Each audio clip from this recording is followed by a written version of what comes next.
বাংলার এক প্রত্যন্ত গ্রাম, চারদিকে ধানক্ষেত, পুকুর, বাঁশঝাড় আর কাঁচা রাস্তার শান্ত পরিবেশ।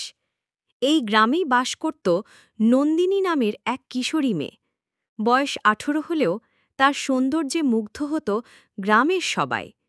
কালো মেঘের মতো লম্বা চুল, বড় বড় টানা চোখ আর গমের দানার মতো উজ্জ্বল ত্বক। তবে নন্দিনীর আসল সৌন্দর্য ছিল তার হৃদয়ে। সে দয়ালু, সাহসী আর সহানুভূতিশীল। গ্রামে যত অভাবী মানুষ ছিল, তাদের সাহায্যে সর্বদা এগিয়ে আসত নন্দিনী। ফলে গ্রামের বয়স্করা তাকে আশীর্বাদের মেয়ে বলত। কিন্তু তার এক অভ্যেস নিয়ে গ্রামের সবাই চিন্তিত ছিল। নন্দিনী প্রতিদিন বিকেলের পর বই নিয়ে বসত গ্রামের বাইরে পুরনো বটগাছের নিচে। সেই বটগাছকে ঘিরে গ্রামে বহু ভয়ঙ্কর কাহিনী প্রচলিত ছিল।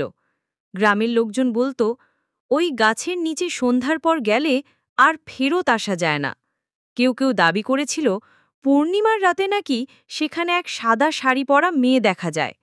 কখনো সে হাসে, কখনো কাঁদে, আর কখনো ফিসফিস করে ডাকে, এসো, এসো। কিন্তু নন্দিনী এসব কুসংস্কারে বিশ্বাস করত না। তার যুক্তি ছিল, ভূত বলে কিছু নেই, সব মানুষের ভয় আর কল্পনার গল্প। একদিন আকাশ ভরা পূর্ণিমা, চারদিকে নরম সাদা আলো ছড়িয়ে পড়েছে। গ্রাম নিস্তব্ধ, শুধু শিয়ালের ডাক ভেসে আসছে দূরে কোথাও। বই পড়ার জন্য নন্দিনী আবার বসেছিল বটগাছের নিচে। প্রথমে সবকিছু স্বাভাবিক লাগছিল, কিন্তু হঠাৎ বাতাস কেমন যেন ভারী হয়ে উঠল। পাতার মৃদু ঝিরঝির শব্দ একেবারে থেমে গেল। নন্দিনী বই থেকে চোখ তুলে তাকাল। সামনে দাঁড়িয়ে আছে এক মেয়ের অবয়ব। সাদা শাড়ি, খোলা চুল, ফ্যাকাশে মুখ, চোখ দুটো বড় বড়, অথচ ভরা শূন্যতায়।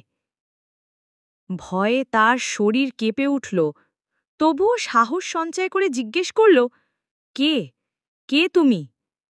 অবয়বটি ধীরে ধীরে এগিয়ে এসে বলল, আমার নাম চন্দ্রাবলী। আমি এই গাছের সাথে বাঁধা। বহু বছর আগে আমাকে অন্যায়ভাবে হত্যা করা হয়েছিল। তারপর থেকে আমি শান্তি পাইনি। আমার আত্মা বন্দী এই গাছের ছায়ায়। নন্দিনী চোখ বড় বড় করে তাকিয়ে রইল। তাহলে গ্রামের লোকেরা সত্যি ঠিক বলতো? চন্দ্রাবলীর চোখে অশ্রু চিকচিক করছিল। তুমিও আমার মতোই সুন্দরী। তোমার মধ্যেই আমি আমার অতীত দেখি। আমি মুক্তি চাই নন্দিনী। তুমি কি আমাকে মুক্তি দেবে? নন্দিনীর বুক কেঁপে উঠল। তবুও সে দৃঢ় কণ্ঠে বলল, হ্যাঁ, যদি আমি তোমাকে সাহায্য করতে পারি, আমি করব। তবে আমাকে বলো, কি করতে হবে? চন্দ্রাবলী আস্তে বলল, গ্রামের প্রাচীন শ্মশানে আমার নামহীন কবর আছে। সেখানে প্রদীপ জ্বালাতে হবে আর কিছু রক্তিম ফুল অর্পণ করতে হবে। তবেই আমার আত্মা মুক্তি পাবে। বাতাস আবার বয়ে উঠল। পাতার ঝিরঝির শব্দে যেন গোপন সতর্ক বার্তা বাজল। তবু নন্দিনী স্থির রইল। সে বুঝল, আজ থেকে তার জীবনে এক ভয়ঙ্কর যাত্রা শুরু হল। চন্দ্রাবলীর চোখে সেই অদ্ভুত আলো ঝলমল করছিল। নন্দিনী তার সামনে দাঁড়িয়ে আছে, বুক কাঁপছে, তবু দৃষ্টি অটল। ভয় তাকে ঘিরে ধরলেও কৌতূহল আর সহানুভূতি তাকে পিছিয়ে যেতে দিচ্ছিল না। চন্দ্রাবলী মৃদুস্বরে বলল, আমার আত্মা এখানে বন্দী বহু বছর ধরে। প্রতিদিন রাতে আমি কাঁদি, আর কেউ শোনে না। তুমি যদি সত্যিই আমাকে সাহায্য করতে চাও, তবে তোমাকে একটা কাজ করতে হবে। নন্দিনী কাপা গলায় জিজ্ঞেস করল, কাজটা কি? ভূতিনী গভীর নিঃশ্বাস ফেলল। আমার অচিহ্নিত কবর আছে গ্রামের পুরনো শ্মশানে। সেখানে লাল জবা ফুল আর একটি প্রদীপ নিবেদন করতে হবে। তবে প্রদীপটা হতে হবে পবিত্র ঘিয়ের, আর ফুল হতে হবে তাজা ভোরের শিশিরে ভেজা। আর হ্যাঁ, সেই আচার করতে হবে মধ্যরাতে, কারণ তখনই জীবিত আর মৃত জগতের মাঝের পর্দা সবচেয়ে বাতলা থাকে। নন্দিনীর বুক ধরফর করে উঠল। কিন্তু শ্মশানে তো রাতে যাওয়া খুবই ভয়ঙ্কর। চন্দ্রাবলীর চোখে যেন মৃদু দুঃখ নেমে এলো। আমি জানি এটা সহজ নয়, কিন্তু তুমি যদি না যাও, তবে আমি কখনো শান্তি পাব না। মনে রেখো, সৌন্দর্য সবসময় আশীর্বাদ নয়, কখনো কখনো অভিশাপও হতে পারে, আমার মতো। নন্দিনীর মাথায় প্রশ্ন ঘুরপাক খেতে লাগল। কেন সে? কেন এই ভূতিনী তাকে বেছে নিল? হয়তো তাদের মধ্যে কোনো অদ্ভুত যোগ আছে। যাত্রা শুরু। রাত বাড়ছিল। গ্রামে তখন সবাই গভীর ঘুমে। দূরে শিয়ালের ডাক, মাঝেমধ্যে কুকুরের অকারণ চিৎকার, সব মিলিয়ে ভয়ঙ্কর পরিবেশ। তবুও নন্দিনী সাহস সঞ্চয় করল। সে ঘরে ফিরে মাটির ছোট প্রদীপ, সামান্য ঢি আর কিছু লাল জবা ফুল সংগ্রহ করল। ফুলগুলো পুকুর পাড়ের গাছ থেকে নিজেই ছিঁড়ল। ছিঁড়তে ছিঁড়তে হঠাৎ তার মনে হলো যেন ফুলের ডগা থেকে রক্ত ঝরছে। সে চোখ মুছে আবার তাকালেই দেখল আসলে সেটা শিশিরের ফোঁটা। তবুও বুকের ভেতর একটা ঠান্ডা স্রোত নেমে গেল। অবশেষে প্রদীপ আর ফুল হাতে নন্দিনী একা পা বাড়ালো শ্মশানের দিকে। শ্মশানের পথটা ছিল গ্রামের সীমানা ছাড়িয়ে এক বটবৃক্ষের সারির মধ্যে দিয়ে। চারদিকে কুয়াশা জমে উঠেছিল, যেন আকাশ পাতাল মিলে গেছে।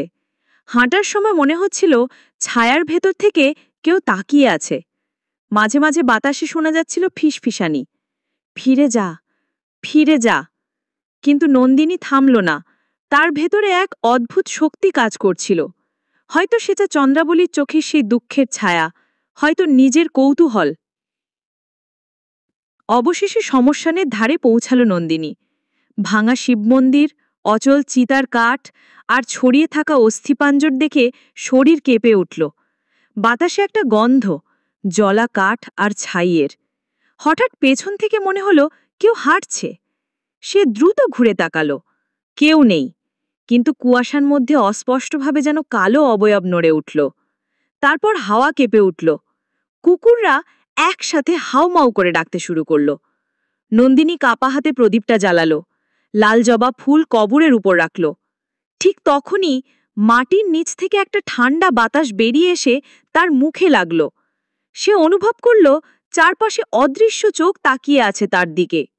আর ঠিক তখনই, ধন্যবাদ নন্দিনী, এক অদ্ভুত কণ্ঠস্বর কানে ভেসে এলো।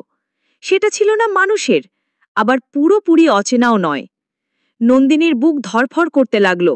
সে বুঝল ভূতের মুক্তির আচার শুরু হয়ে গেছে, কিন্তু এর শেষ কোথায় তা সে জানে না।